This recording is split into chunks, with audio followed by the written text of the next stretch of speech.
When Advocate Mashuka was here yesterday, he read an email that you sent to General Patlane. I'm going to read this email.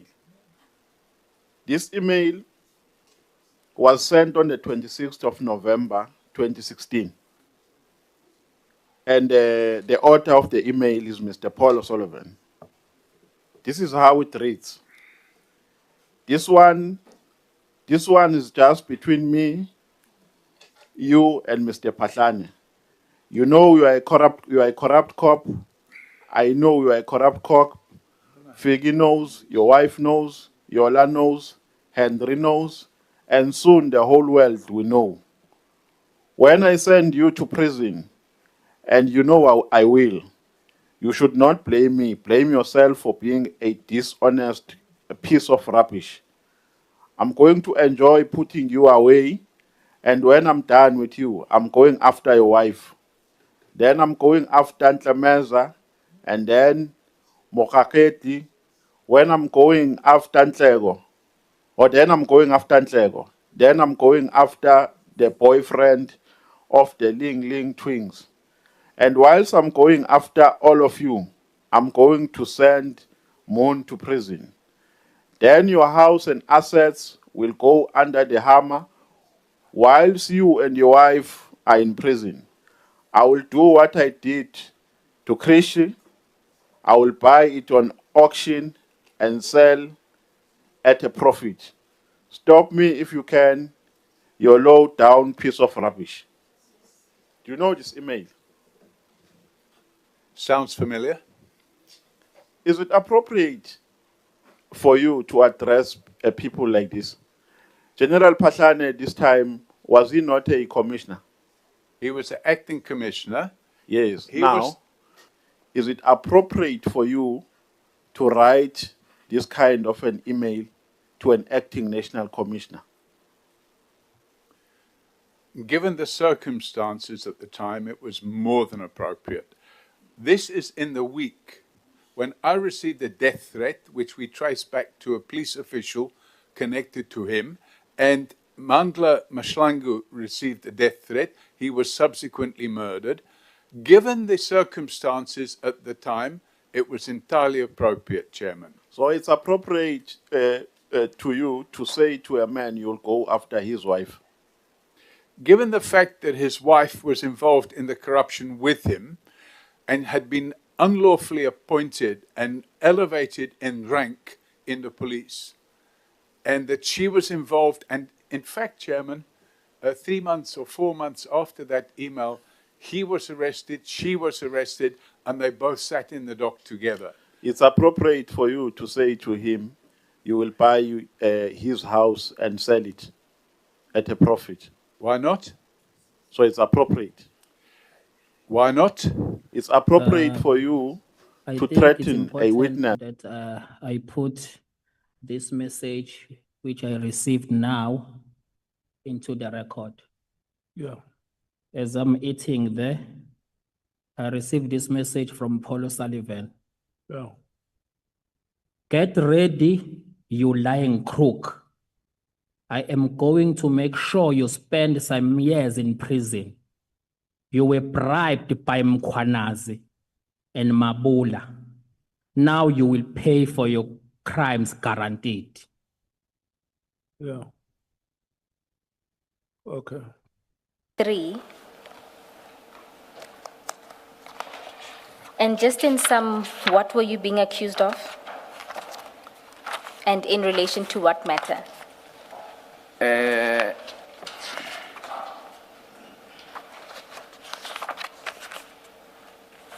I was being accused of leaking information. So I was informed that I phoned.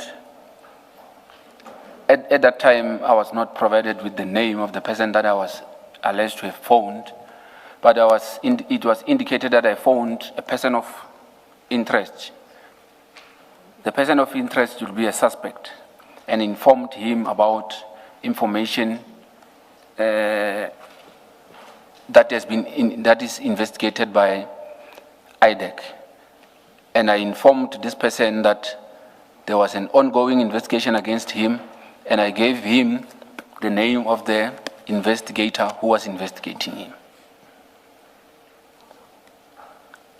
And this was in relation to which matter? I can't say in relation to a matter because it was just allegations put like that. But later on, I became aware that this person that is alleged that I phoned, it was Mr. Cedric Ngabinde. So in essence, the ID was telling you that she received a call from Mr. Ngabinde claiming that you had informed him of an investigation against him. That is correct. And then after this letter that you received, what then happened? You wrote back? I then responded to the allegations indicating, can I be, oh yes. I then responded to the allegation indicating and denying that I leaked information to Mr. Ngabinde, and I also put a version of what had actually transpired prior to this incident happening. Just to cut it short, on my response, I indicated that the person who actually phoned Ngabinde, it was Mr. Perumal, Chief Perumal.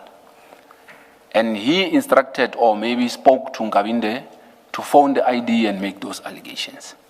So in my reply, basically, I'm putting it to her that she should not be looking at me. She should be looking at the people she's working with, which is Mr. Perumal and Mr. Padiachi.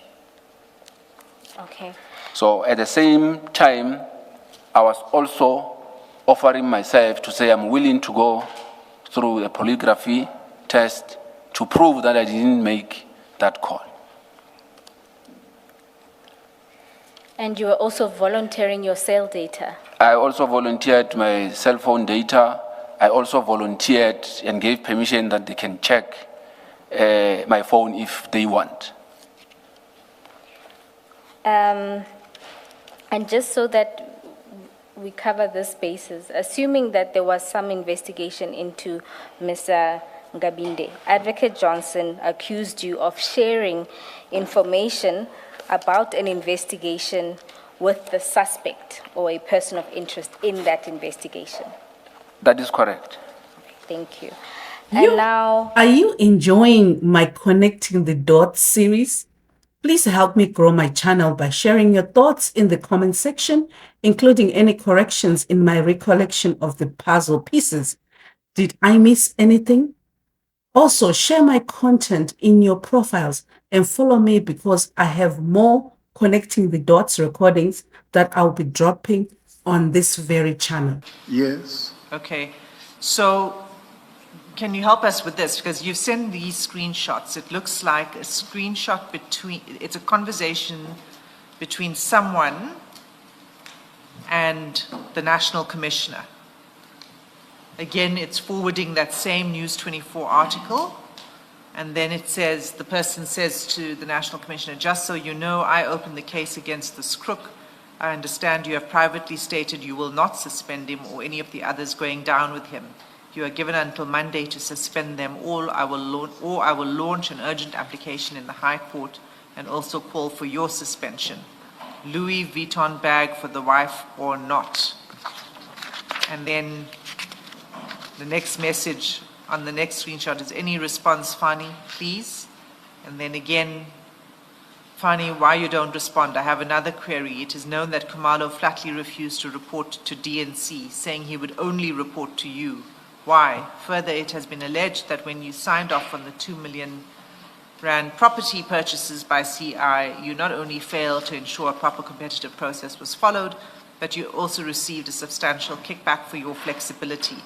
Would this explain the fact that when you were appointed as commissioner, you were in substantial debt, but are now 100% debt-free and living a life of luxury beyond your means, please advise, I have requested Cyril to fire you in the interest of cleaning up the police. So these are the two screenshots that you forward to Sergeant Nkosi, right? He responds, Ziyakhala manje, etc. So where did you get these screenshots? Who's the person who's sending this to the National Commissioner? I guess at this point in time, the evidence leader was the one that's supposed to say and to show me that this thing come from your phone and this is what is written on top. Because now, at this present moment, you are asking me, who did I receive from? I don't know if I ever received it because I don't have my phone. Okay, if that's your answer, that's your answer. I don't have your phone either. That's why I'm asking you, because you forwarded these messages to Sergeant Nkosi. So if you don't remember who sent this to you, and that's fine, then Yeah, you don't all I know is that I'm not the author of this, and then as to Yes. where did I receive from, at this point in time, I'm not in a position to say, and whether this was an inserted message or not, I don't know. The only disadvantage with me is that I'm dealing in a situation where my phones are in some people that are accusing me's hands, and what they're doing with my devices, I don't know. Whether all these communications come from me or were inserted or someone's was. We know that Mr. Paul O'Sullivan, immediately after addressing the nation on the 6th of July, he came on television and he said bad things about me. And it did not start. He's been on this for years, commissioners. The relationship between him and Jairus Beer is something that's an open secret. So could it be that because I mentioned things about his friend that made him to respond like this? I said, this Mr. Paul O'Sullivan is working in the security industry as a security industry person. He once worked at the airport in Johannesburg, and after that, he then opened his own company. I know of, maybe I can put it here, commissioners, that, as I said, I've got informers. The chief of staff of the Minister of Police, Mr. Nkabinde, used to work for IPIT. He has given me files about the modus operandi in IPIT, and when he used to be there, the role that Mr. Polisman was playing in IPIT. There was a fallout between the two of them. Mr. Paul O'Sullivan does not mince his words when he speaks out there. He just speaks openly. So I don't want to debate what he's saying. I want him to come before this commission and come and argue the things that I've presented in these past 3 days, that everything is a lie. And he must tell me why he says it's a lie. Not to come here and accuse me on something that he cannot substantiate, but if he's got evidence of it, he's welcome to come here. It's an open commission, this. He must come here and say, this is what Mkhwananzi has done, this is what Mkhwananzi has done, this is what Mkhwananzi has done. For me, what I can tell you, what we have picked up, we are investigating. I became aware of this, I registered a case. The case is being investigated in KZN. I hope he also pick up things against me, he registers a case being investigated, and you see the outcome of it. Yes, I was instructed to contact Mr. O'Sullivan and to find out from him what he was investigating and whether he had reported or opened a case, so that if there was a case open, so that we can go and also collect the case. So during the interview, or just before the interview, he sent me 2 emails. On the emails, it's the document that I've already explained, the letter and the report that I've already indicated. Yes, the 2 annexures, I printed them as they are, then I recorded them in the docket to be filed. So I also made an entry in the diary of the docket. That is the entry. Is it the one dated 15 January 2025? That is correct. 15 or 18? That is the 15th commissioners. Thank you. And chair. When Ms. Johnson said to us, as she testified, that she has never had any dealings with Mr. O'Sullivan relating to these matters, the Mukwele matter in particular, I think that's what she was asked. According to those emails, that would not be correct because she would have received an email from him. That I can confirm that there is an email directed to her on the 5th, if I stand to be corrected. Okay. That one I can confirm. Thank you. Attached to the email, perhaps the annexure MRR 13 is the directive of the minister relating to Crime Intelligence Ports of Entry and Political Killings Task Team, dated 31 December 2024. It's what we have has been referred to in this commission as the disbandment letter, PKTT Correctly. disbandment letter. Thank you. Precisely. And you say you got this from Mr. O'Sullivan. That is correct, Chair. Did he say where he got it from? No, it didn't say, Chair. Thank you. In the screen in front of you, we have projected the email concerned, and you'll see it's Monday on the 13th is where you have an attachment, That is correct. and that would have been the disbandment letter. And then if you scroll down, you will see the trailing email. And there it's dated the 5th of January 2025, and it's addressed to, for the record, for the public purposes, we've redacted the recipient, but that is Ms. Mukwele. And then copied in that is General Sibia and Advocate Johnson.